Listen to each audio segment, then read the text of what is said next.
Hola, en La Pascasia, como sabemos, el porro es legal. Y el viernes 27 de junio tendremos un especial muy bello de música caliente, bailable y montañera sobre todo.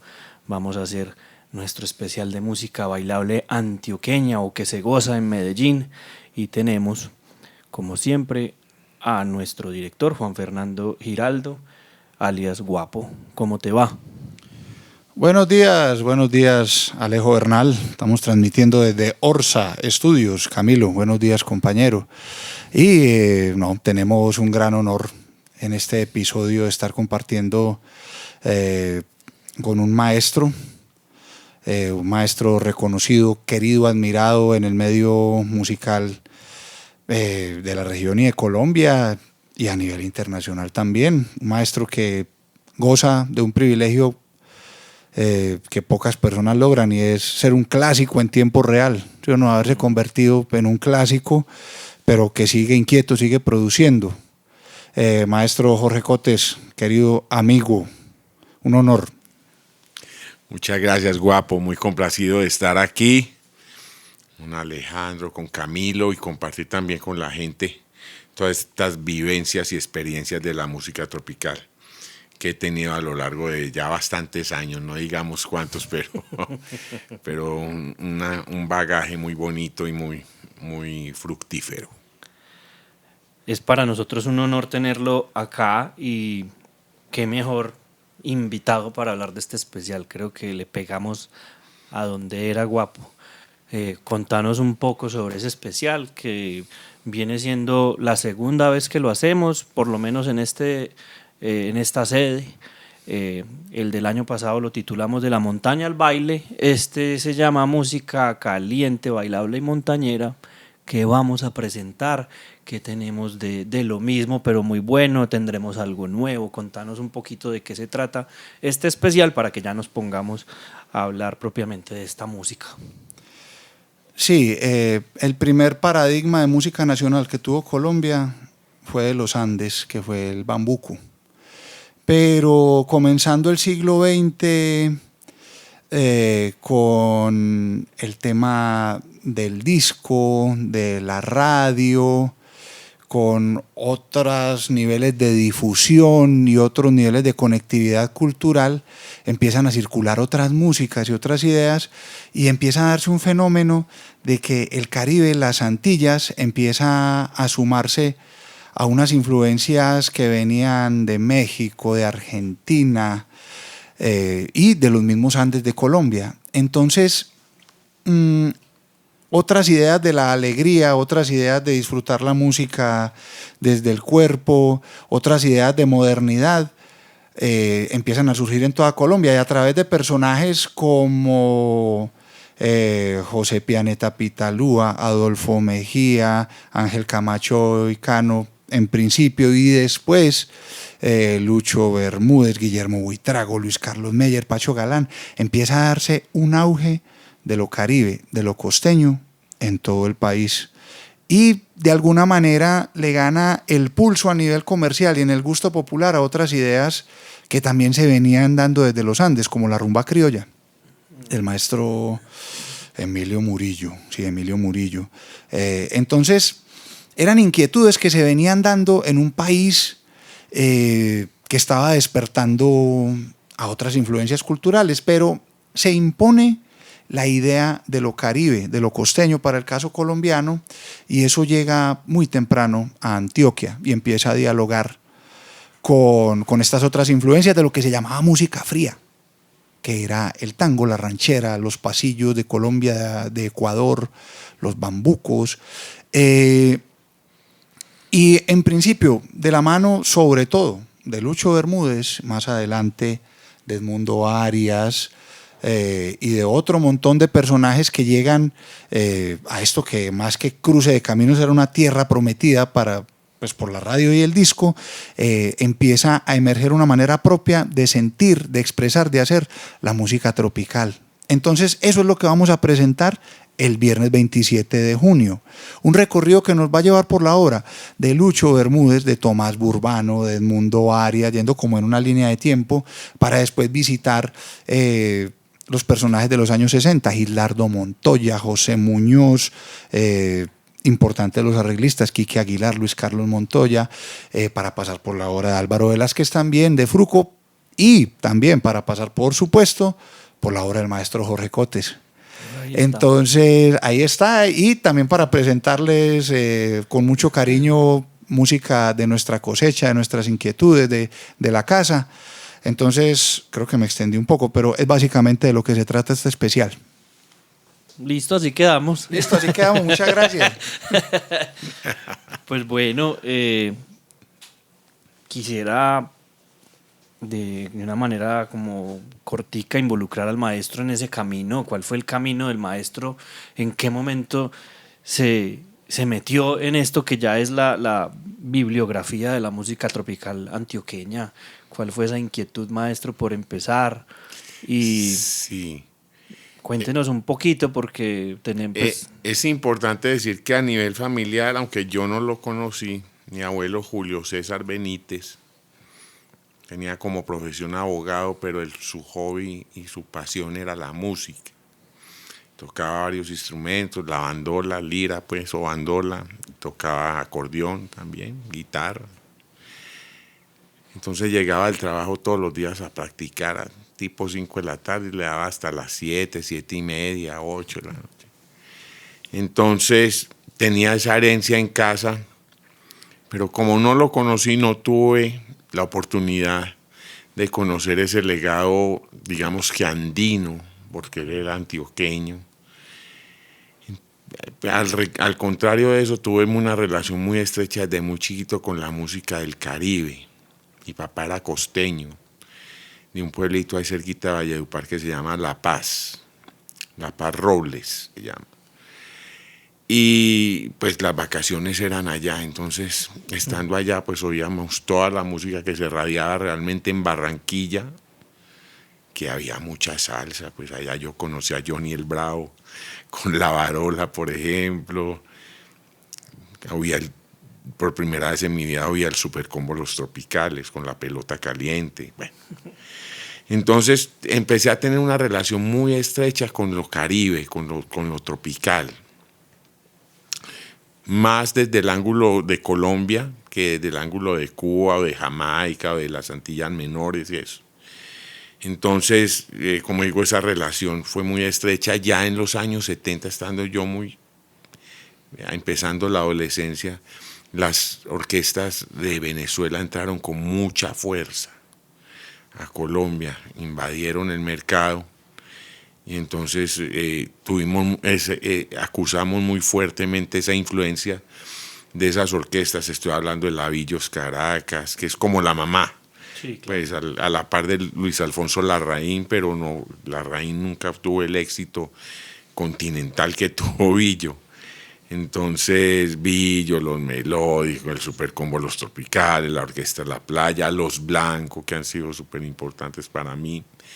Y entonces los Masters, y entonces los Diamantes, y entonces Willy Quintero, Emir Boscán, Pastor López, que era de Barquisimeto, pero la sede era Maracaibo. Bueno, acá una playa de artistas tropicales que tuvieron mucho éxito en los tempranos 70. Ya después yo me di a la tarea de conocer un poco más los autores colombianos, Lucho Bermúdez, de mirar cómo era la música de Lucho, Edmundo, que me encanta mucho Edmundo Arias. Ya después nos preocupamos un poquito tarde, diría yo, por escuchar con detenimiento a Pacho Galán.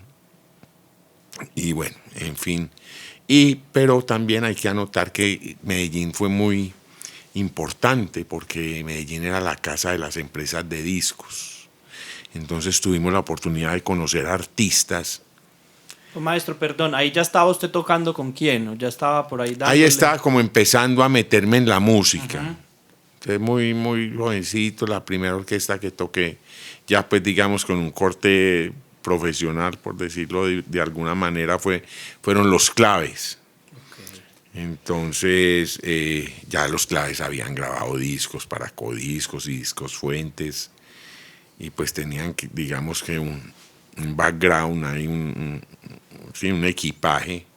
Ahí pues uno llegaba pues muy neófito, muy nuevón, ahí a hacer sus primeros pinitos, pero experiencias muy interesantes, y de mirar también cómo era la perspectiva, como ellos veían la música tropical. Yo francamente te diría que ninguno de ellos, de mis compañeros en los Claves en ese 1977, ninguno, 78 quizás, ninguno de ellos se imaginó que yo iba de alguna manera a impactar o a tener éxito en la música tropical. Ellos no, yo que estoy seguro de que no me visionaron así, la verdad, pero la vida tiene sus cosas, y yo fui muy, muy amigo de preguntar y de investigar y de ir mucho a los ensayos. Y vuelvo y repito, como aquí quedaban las orquestas, entonces íbamos a los ensayos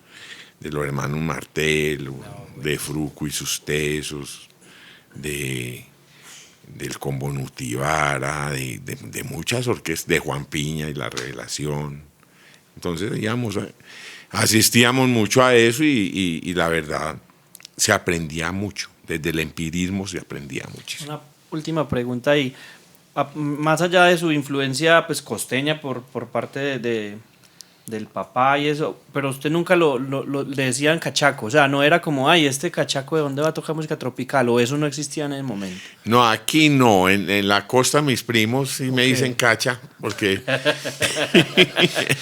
porque como yo soy, claro, yo soy hijo de papá costeño, pero mi mamá era de Fredonia, Antioquia, y criado aquí con este acentico, pues el cacha, eso es inevitable, pero pues con mucho cariño y pero familia entre los que músicos quiero. no había pues de pronto No, como esa barrera como ves. Aquí hubo un poquito de una hegemonía costeña muy importante en la música tropical, y a veces lo trataban de mirar a uno como cachaquito, no, como que no tiene posibilidades. Eso sí llegó a pasar. No mucho a mí, pero sí existía algo de eso, vuelvo y te digo, porque la cuna de las orquestas, y entonces hubo una migración de costeña hacia Medellín. Y los músicos que llegaban a Medellín costeños, de Plato, de Barranquilla, de diferentes latitudes del litoral atlántico, pues nunca se regresaban a su Barranquilla ni a su Cartagena, siempre se quedaban en Medellín. Pero había como eso.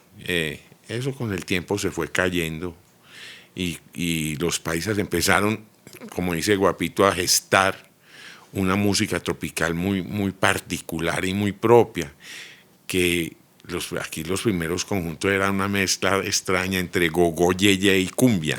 Sí. Entonces, pero al mismo tiempo generaron un sonido que era muy particular. Entonces aparecieron las famosas conformaciones de grupos como después los hispanos, que eran dos saxofones, el solo voz, y eso tuvo mucha fuerza, ese formato. Antes había existido un poquito diferente los Teenagers, los Falcons, los Golden Boys, con un saxofón y guitarra eléctrica. Y con la personalidad de Gustavo Quintero, pues, o sea, más claro, es que Gustavo ha sido, voy a decir un paréntesis que lo hablé con un amigo esta semana, con todo el respeto, a mí me parece el colmo, independientemente de que sea fanático de la música de Gustavo o no, a mí me parece como que en Medellín no haya una estatua de Gustavo Quintero, porque en Valledupar hay 10 de Diomedes. O sea, de acuerdo. Entonces, bueno, pero sí, la costa fue muy importante aquí, pero los grupos antioqueños de música tropical también han sido muy importantes. Hay que decir que dentro de ellos había personajes de la costa. Para poner un ejemplo, los Black Stars.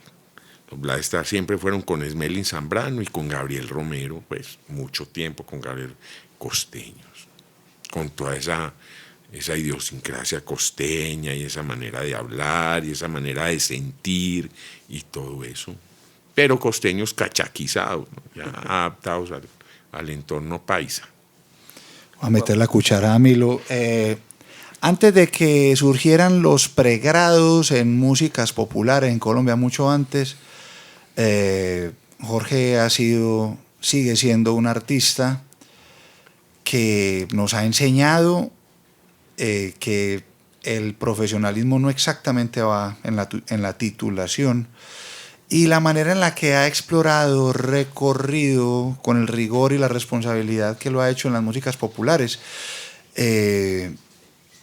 nos habla de que el profesionalismo es otra cosa, y nos recuerda de un montón de artistas muy importantes como él, que no exactamente tuvieron que lograrlo pasando por la formalidad académica, que está muy bien, y qué bueno que exista la herramienta, pues, ¿sí o no?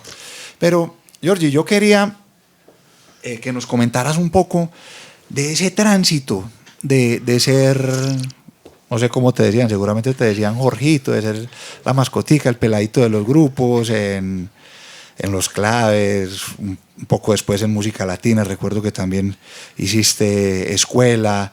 ¿En qué momento se va dando esa transición de ser solo el pianista a escuchar, a preguntar de otra manera y a querer escribir y a querer moldear la música? Y yo siempre he admirado, pues entre las cosas que he admirado de vos es observar al público, ver la gente cómo escucha la música, cómo siente la música. Es decir, ¿en qué momento se da esa transición a trascender solo la interpretación? Sí, realmente hay que decir que desde muy tempranito el sueño mío siempre era escribir y que lo que yo escribiera me lo pudieran interpretar los músicos. Entonces, digamos que tácitamente estaba muy demarcado ese camino de hacer arreglos y orquestaciones para que los músicos las interpretaran. Y eso fue tomando más fuerza incluso que la cosa instrumental, por la demanda de trabajo que en un momento de mi vida se presentó. Pues me buscaban mucho para eso, para ese oficio de escribir arreglos. Entonces eso fue tomando más fuerza, pero desde muy temprano, Guapo, el anhelo de mi alma y de mi corazón era ese. No es que no me gusta tocar, yo disfruto tocar, pero eso fue, digamos que más predominante en mi trasegar musical, el hecho de hacer arreglos y orquestaciones. Y bueno, la composición un poquito distinto porque, pues sí, ya de niño sí hacía uno con los conjunticos de barrio que tenía, pues hacía una composición, pero ya después como que no. Y después ya cuando comencé a trabajar de arreglista en las empresas de discos, a mí me entregaban un cassette en aquella época y yo cuando oía que tenía que hacer el arreglo del disco le faltaba un coro pegajoso, le faltaba una introducción, entonces uno creaba un poco de cosas que no estaban en el original y entonces nació la inquietud, bueno, si esto me toca hacerlo a mí para otro, yo lo voy a hacer para mí, entonces empecé a crear ya mis propias composiciones y bueno, gracias a Dios con el éxito que tuvieron. Sí, hay algo bonito en la carrera, en la trayectoria de Jorge, y es que en el ámbito tropical hubo un primer auge de las grandes orquestas, ¿sí o no? Tipo Big Band, y ya avanzados los años 60, eso empieza a ser, digamos, amenazado a nivel comercial, pongámoslo así en términos poco dramáticos y épicos, por otras propuestas que conectaban más con la juventud, los conjuntos juveniles que claro. Giorgi ahorita enumeró, nombró la salsa, la aparición un poquito más adelante de la música de acordeón, los corraleros, pues como que hubo una explosión. Y en toda esa explosión lo tropical quedó relegado a lo venezolano y lo colombiano dentro del ámbito tropical, digamos, pasó a un segundo plano, porque uno se pone a pensar qué pasaba con Joe Arroyo. Bueno, no, yo Arroyo tenía una idea de eso mismo y fue fecunda su producción en el ámbito Caribe y todo eso, pero lo tropical montañero quedó un poco quieto y yo creo que el siguiente paradigma, en el siguiente paradigma, pues yo creo que Jorge es el personaje. Hay otros personajes muy importantes como el maestro Víctor Gutiérrez, pero Georgie, contanos de ese proceso, cómo, no sé, pues como en las empresas de discos, no sé, seguramente estaban pendientes de personajes de la salsa, no sé si de personajes de la música de acordeón, pero cómo se va dando ese proceso en el que vos vas consolidando una idea, porque yo recuerdo en mi infancia, cuando empecé a verme como músico, yo escuchaba con atención Estrella Estéreo, que era, no, y yo creo que en esa época todas las emisoras programaban Tropical. Y yo recuerdo a conciencia que toda la música pasaba por Jorge Cotes. Un montón de orquestas tropicales que hoy ya no están. Los Éxitos, Los Padrinos, el Combo de las Estrellas. Contanos cómo fue ese proceso, Georgie. Sí, la verdad, vuelvo y repito, las influencias venezolanas, de las orquestas venezolanas, con todo el bagaje que traían, y resaltando muy especialmente dos que son la Villos, Caracas Boys, del maestro Villo Frometa, y los Blanco de Venezuela. Tuvieron una fuerza, una influencia tan grande en mí, porque era el sonido que estaba de moda, como Guapo bien lo señala, que es que borraron, digamos, parcialmente a las orquestas de Colombia. Entonces hubo una invasión de orquesta venezolana y esa influencia musical, la manera de cómo tocaban. Hay que decir una cosa, esto hay que aclararlo, porque hay un poco de confusión con gente con que yo hablaba. La Villos, Caracas Boys, Villo era dominicano, pero se quedó en Caracas y se enamoró de Caracas y Caracas se enamoró de Villo. Igual.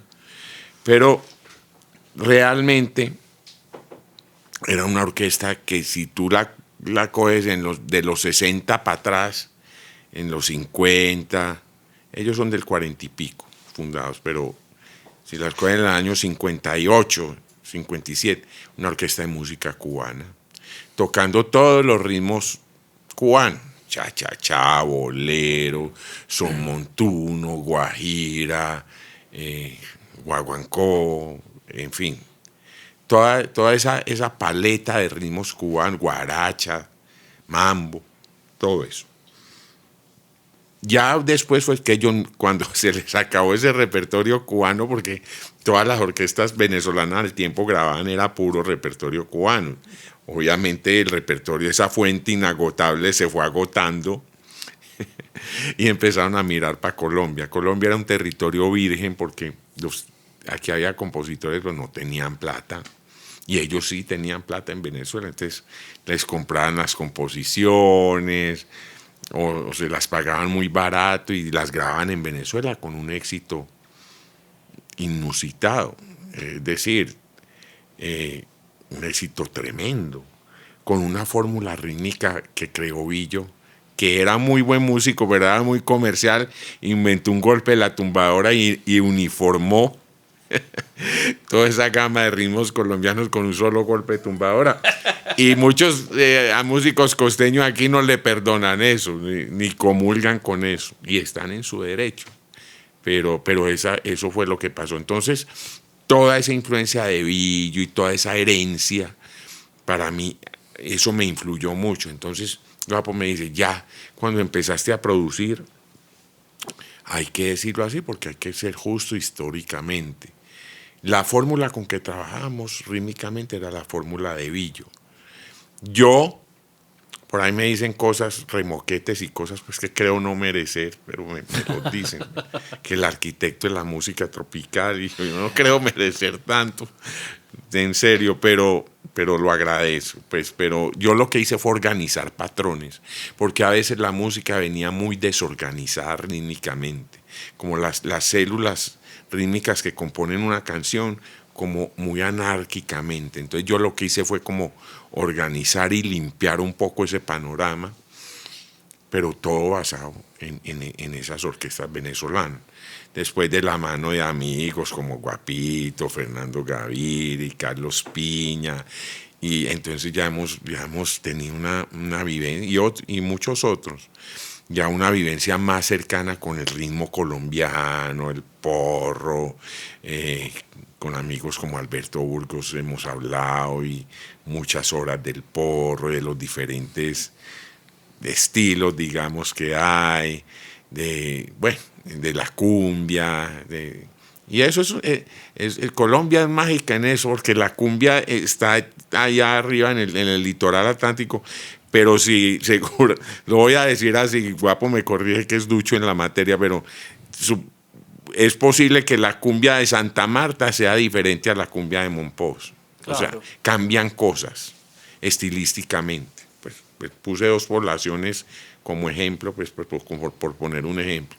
Cambia, pero en eso es rica porque hay mucha variedad. Entonces, la música colombiana ya la reconocimos y la recibimos con mucho amor y con mucho respeto y con mucha admiración.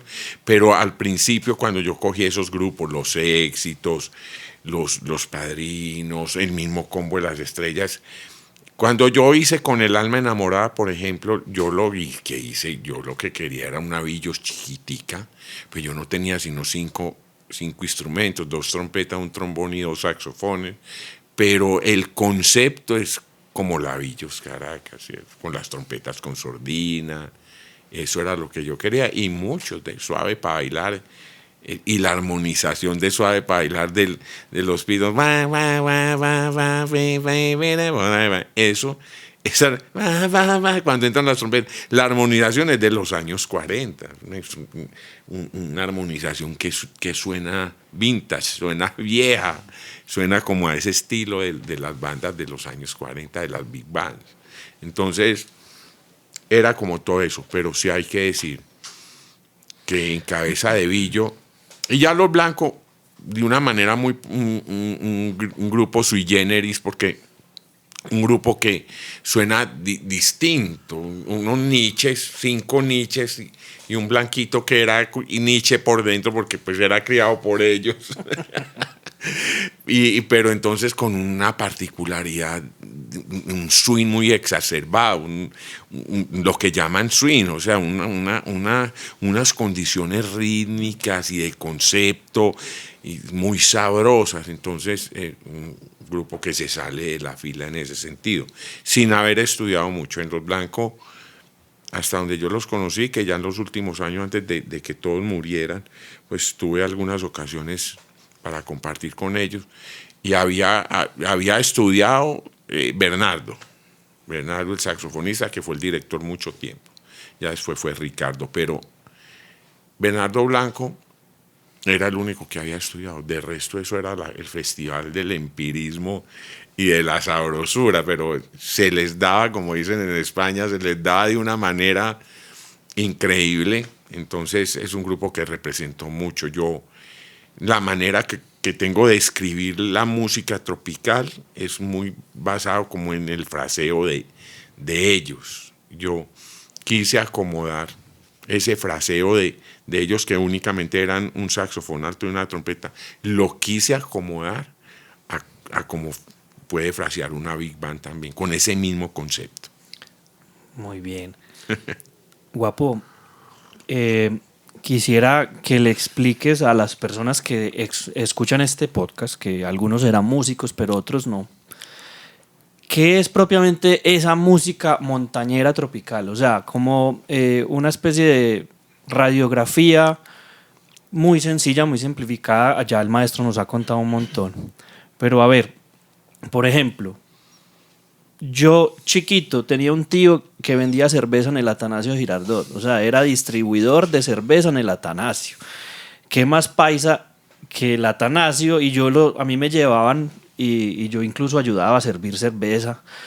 Y me tocaban partidos de Medellín, de Nacional, qué más paisa que ir chiquito al Atanasio, y eso, la música que recuerdo me suena es a la música del maestro y todas estas influencias. O sea, yo escucho con el alma enamorada y me huele a cerveza, o sea, me huele a cerveza a cuncho, pues me huele es como a la cerveza vacía.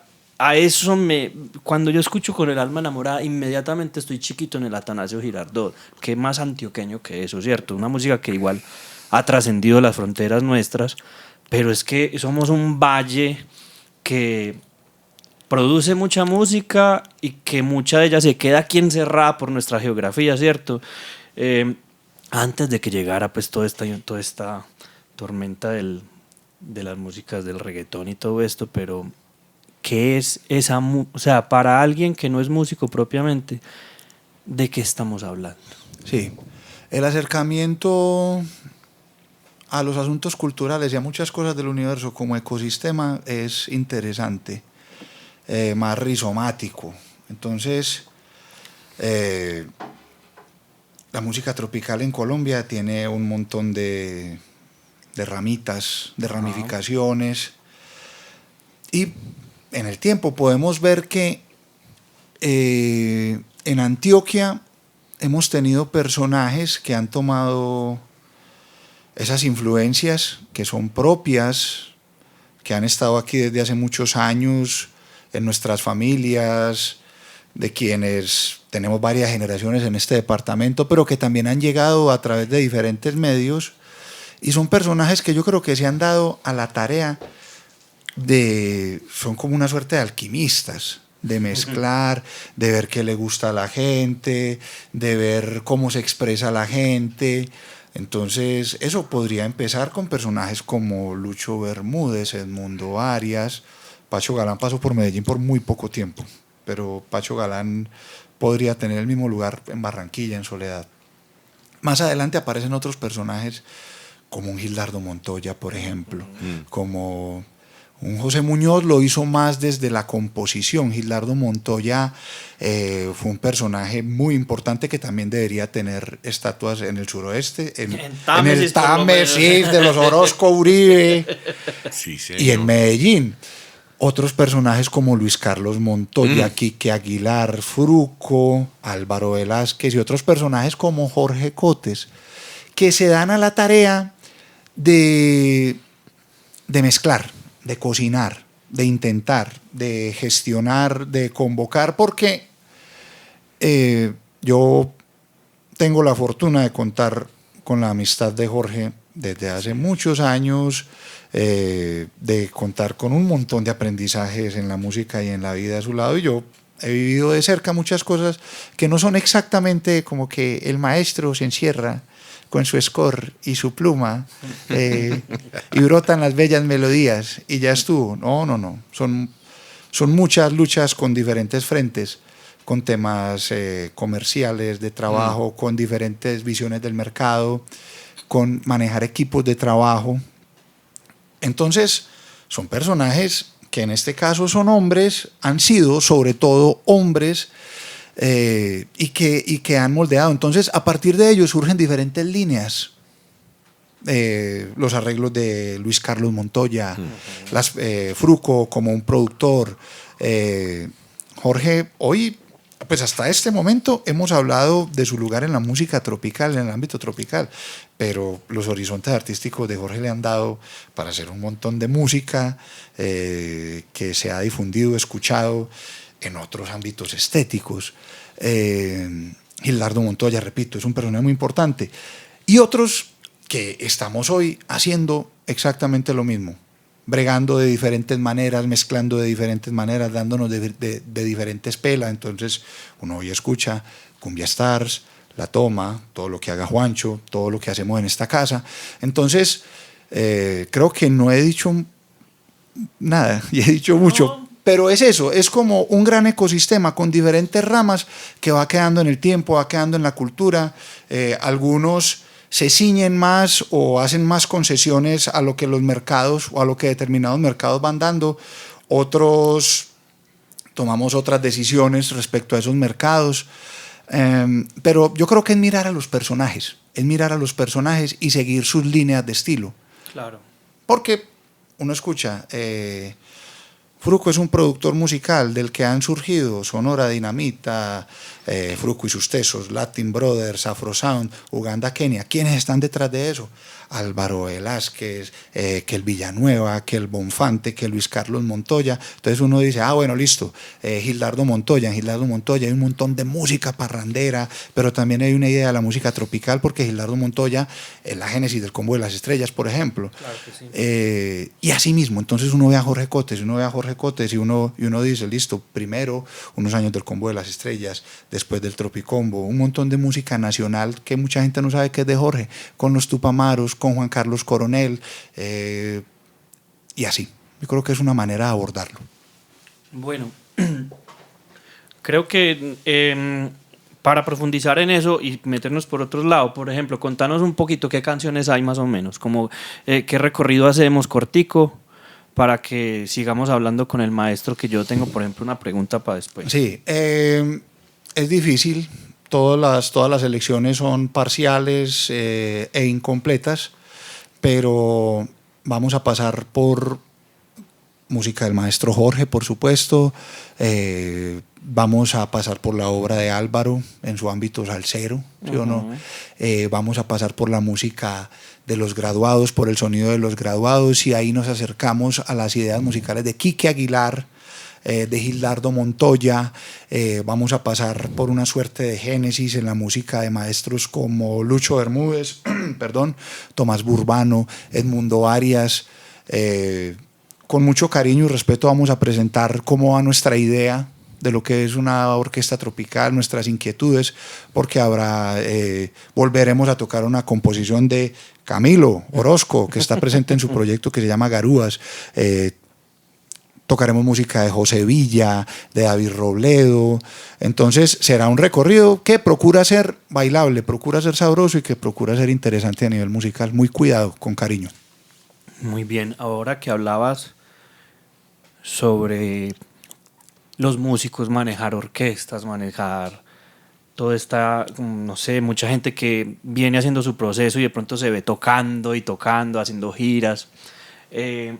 También me parece como importante tocarlo, porque no es, pues creo que no podemos quedarnos sin hablar, por ejemplo, que es una música que también se gestó en ese auge de la época de la violencia en nuestra ciudad, ¿cierto? En ese narcotráfico, cómo fue ese manejo de esas orquestas en ese ámbito, maestro. No estoy diciendo... lo hablo más que todo es para llegar a esta pregunta, porque, por ejemplo, Jairo Paternina, cómo nos ha tocado escuchar la historia del Chino cuando estaba ahí. Es como... no, también estaba. Sí. Bueno. También estaba esa infausta noche. Entonces, pero no me parece importante el chisme como tal, sino cómo la tocó, cómo se manejó, cómo se maniobró esa historia de la música tropical, que siempre ha tenido un contacto directo con eso. A ver, Camilo, yo he sostenido una posición frente a eso. Es decir, los músicos son inocentes, porque los músicos tienen que tocar en los contextos que les toque tocar por una cuestión de supervivencia. Es decir, ¿qué quiero decir con él? Pues nosotros tocamos indiscriminadamente para los mafiosos o los narcotraficantes emergentes, o para una fiesta de la alcaldía o del gobierno, o indiscriminadamente, porque ese es el trabajo de nosotros. Ahora hay que decir que a nosotros nos tocó el esplendor del narcotráfico. A nosotros fuimos partícipes indirectos de muchas fiestas. Pues obviamente que nosotros no preguntamos por qué, ni para qué, ni nada de eso, ¿cierto? Pero eso pasó. Esa época, que es una época realmente triste desde lo social y desde muchos ángulos, se vivió en el ejercicio de la profesión de músico, tocando fiestas y todo eso.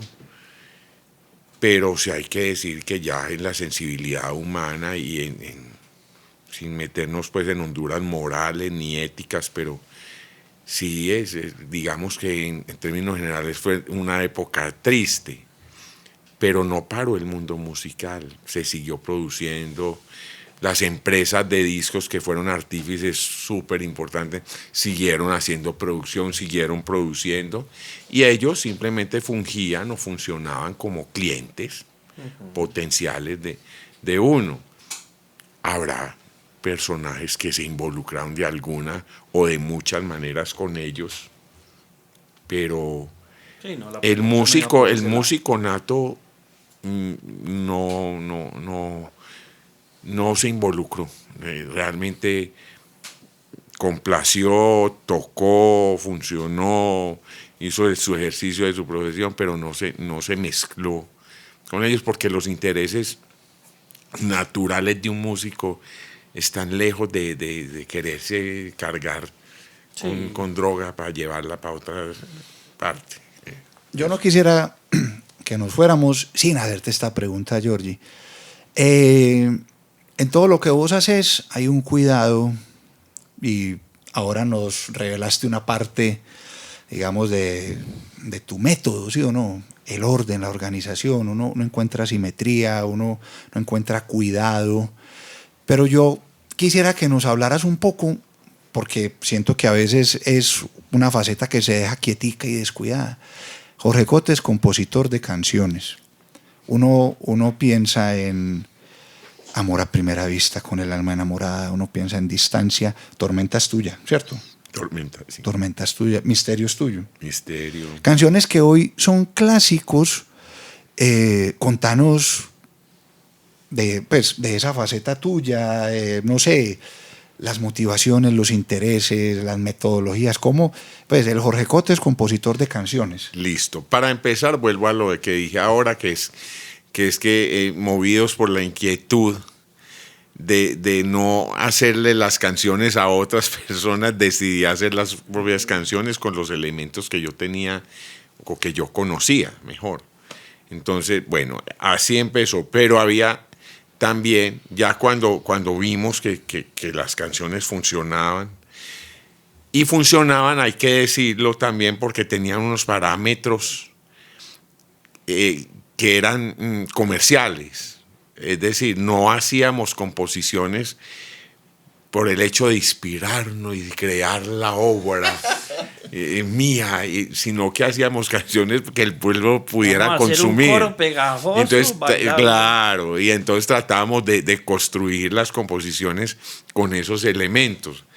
Es decir, por ahí uno recibe críticas y tienen razón. Un día un personaje de la música en Medellín, costeño, me dijo: usted, maestro, ¿cómo hace para componer tan gallego?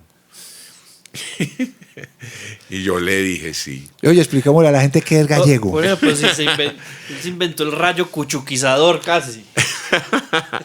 Gallego, guapo, es como, pues los gallegos son de Galicia, España, ¿cierto? Entonces se asoció por alguna razón que todo lo que era como cuadradito, Ajá. como brincadito, y que era en términos musicales a tiempo, era asociado con lo que era gallego, y lo que era sincopado, eso sí era música. Entonces ahí aparecía toda la música cubana y la música de las Antillas, que era más sincopada. Pero entonces yo, claro, ese elemento te voy a poner un ejemplo: Encanto. Encanto es pa pa pa pa pa pam pa pa pa pa pa pam pa pa pa pa pa pam pa pa pa pam. ¿Por qué lo pone así? Porque me he dado cuenta que a la gente le encanta. Si a la gente le encantara para yo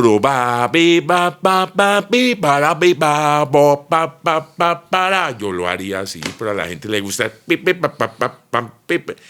Cuando digo la gente, estoy hablando mucho del conglomerado de público De paisa. acá, y que es un público Ave María, Paisa, eso hay que exigente. decirlo. Si usted le cambia al público de acá, Entonces, si usted le hace así, si usted no hace la introducción de pa pam pa pa pa pa pa pa pa pa pa pa pa, a la gente no le gusta. Y eso no tiene tampoco nada de malo. Entonces, digamos que en ese sentido sí tiene un sentido gallego. pero no se puede satanizar lo gallego. Sí, pero con evidencia empírica, ahí está el estudio de campo. Es una herramienta comercial que se usó, y así se usaron muchas. Te voy a poner otro ejemplo. Entonces, de la mano de mucha gente que se fue a trabajar con Emilio Estefan a los Miamis, como decimos por aquí, y con Quique Santander después. Entonces vinieron con el cuento de que los estribillos de las canciones, que llama mucha gente el coro, pero realmente es el estribillo, como el gancho de la canción, tenía que aparecer rápido en la canción. Si el estribillo de la canción aparecía por allá en el minuto 1, yo no sé cuánto, eso no servía. No. Entonces yo, con base en esa premisa, con base en esa condición que se me creaba, yo agarré a los temas míos arrancaban con el coro. En silencio siempre te amo. Es más, la música, pero la orquesta decía ya la melodía la estaba mostrando. Y después entra el coro con la misma melodía, rápido, de lo primero que aparecía en el tema. Entonces eso era por condicionamientos comerciales que utilizábamos también, y eran áridos, eran crueles, digamos así, porque nos decían, y fíjense esto, qué difícil para uno como... Si la canción no arranca a bailar en este lenguaje, en los 3 primeros compases, perdió el año. Si cuando la canción sonó, el tipo no agarró a la chica para salir a la pista, perdió el año. Entonces hacíamos 1, 2, 3, un radam, de una que enganchara. Entonces, con esa cantidad, entonces muchas de las composiciones mías fueron trabajadas bajo ese manto de la música comercial. Ya después, y como arreglista, siempre el lenguaje era muy sencillito. Si tú coges esa música del Agobio y Vendaval y esos temas del Combo de la Estrella, eso es hecho en un lenguaje muy sencillito, tanto armónica como rítmicamente. Un lenguaje completamente sencillo. Que por decir sencillo no quiere decir que sea gustoso, sí, que es distinto, pero sí es un lenguaje muy sencillo. Maravilloso. Tengo una pregunta que es un poco para Guapo y seguramente el maestro nos complementa. Venimos de un especial de divas tropicales, venimos de un especial de mujeres, de puras voces potentes, femeninas.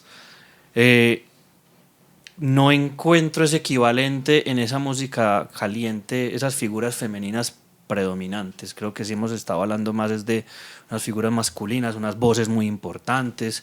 Hablábamos de Gildardo Montoya, de Jairo Paternina, del mismo Fernando González. Es decir, ¿cuál ha sido esa figura de la mujer en la voz y cómo lo vamos a presentar en este especial? Que pues nuestra orquesta finalmente tiene una voz poderosísima femenina.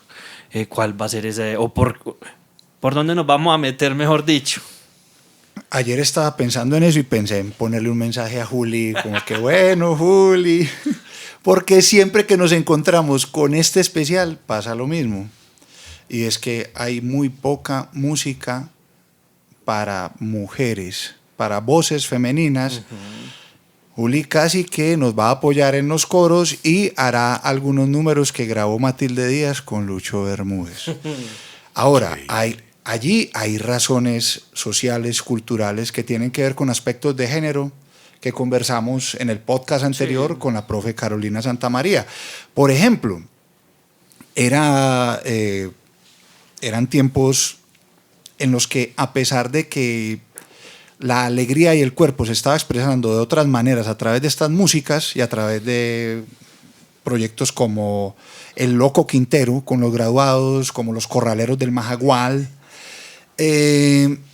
seguía siendo una sociedad muy conservadora donde, por ejemplo, había censura de la Iglesia Católica todavía, que eso es algo muy bonito que cuentan los compositores de parranda, que ellos paulatinamente iban como midiéndole el pulso a la censura para que los pudieran grabar y para que pudieran vender, a la censura de la Iglesia.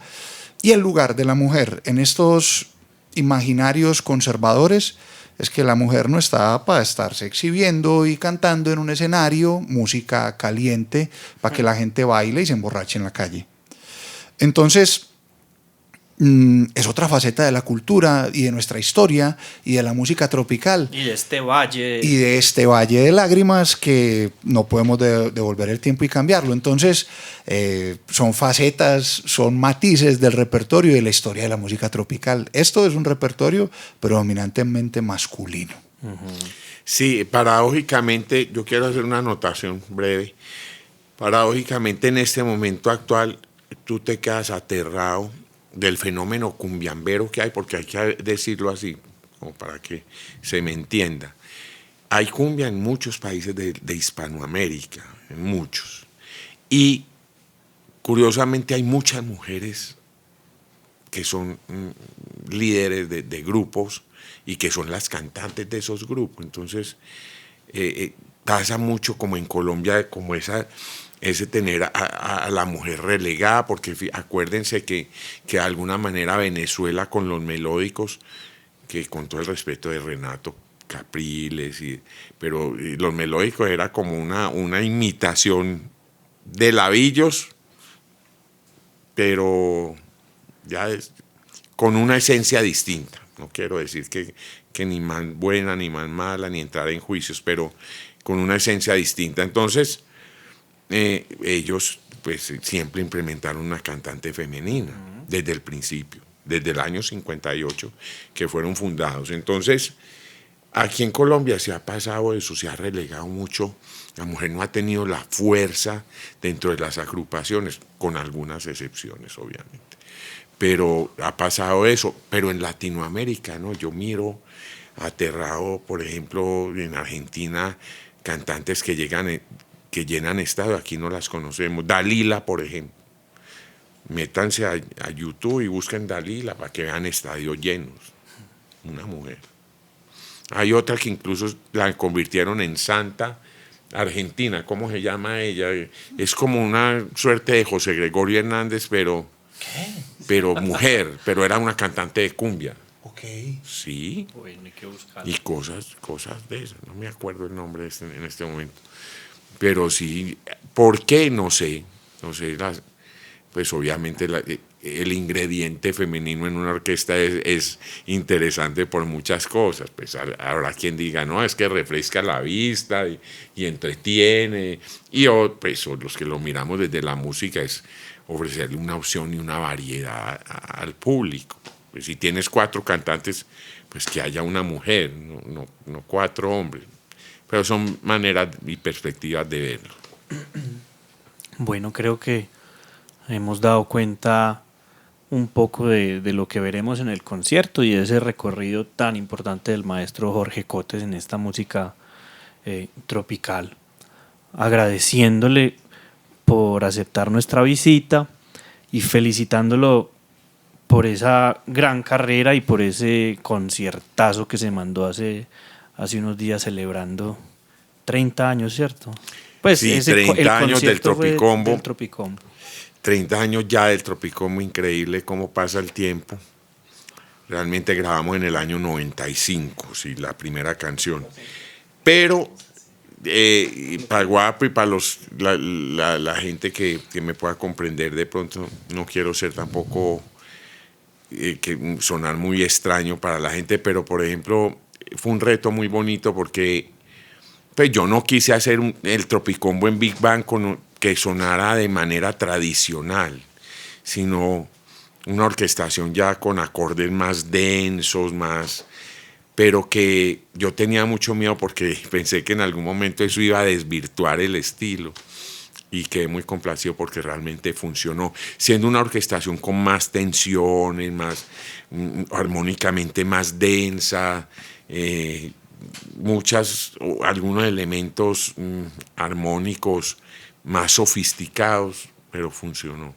No se perdió la esencia del grupo ni la identidad del grupo. La gente respondió súper bien. Pues, maravilloso, Juan Fernando. ¿Qué quiere decir ahí como para terminar? No, es agradecerle siempre a Jorge por tanto.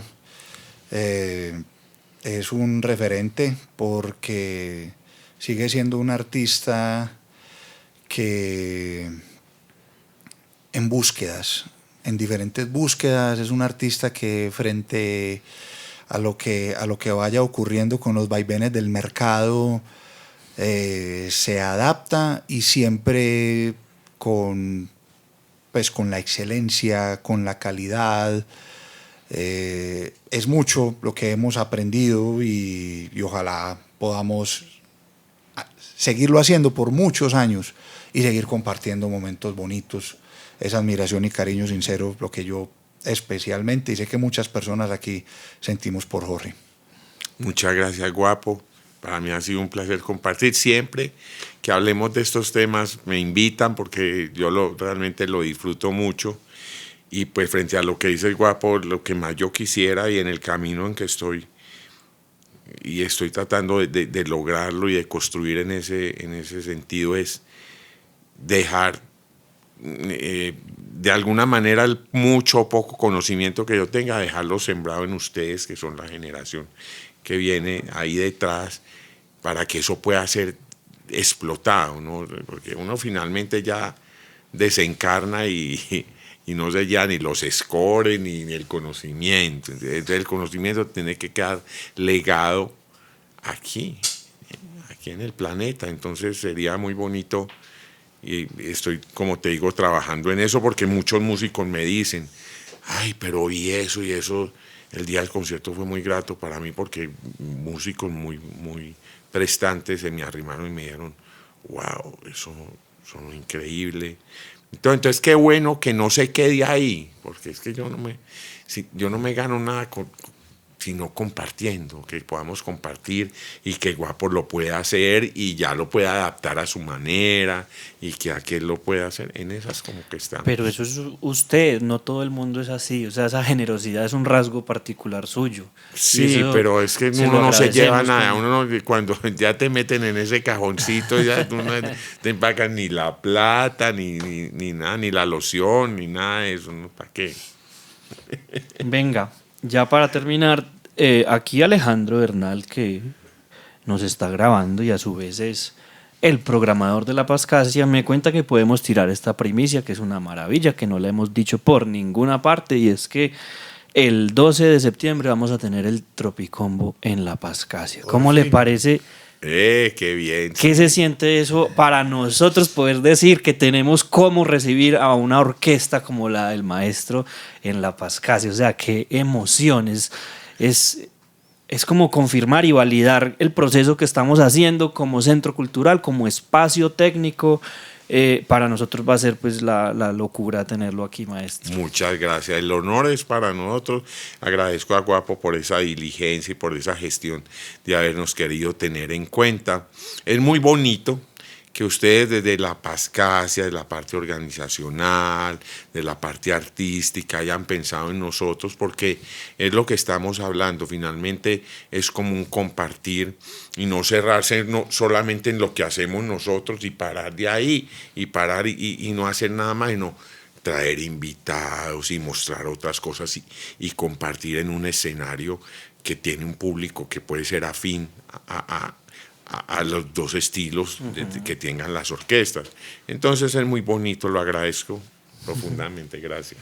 Maravilloso, muchas gracias, maestro Jorge Cotes, Juan Fernando, Alejandro aquí de Orsa. Nos vemos el viernes 27 para el especial de música caliente, bailable y montañera de Orquesta La Pascasia. Y no se les olvide que aquí en La Pascasia el porro es legal. Chao. Gracias. Chao, bendiciones.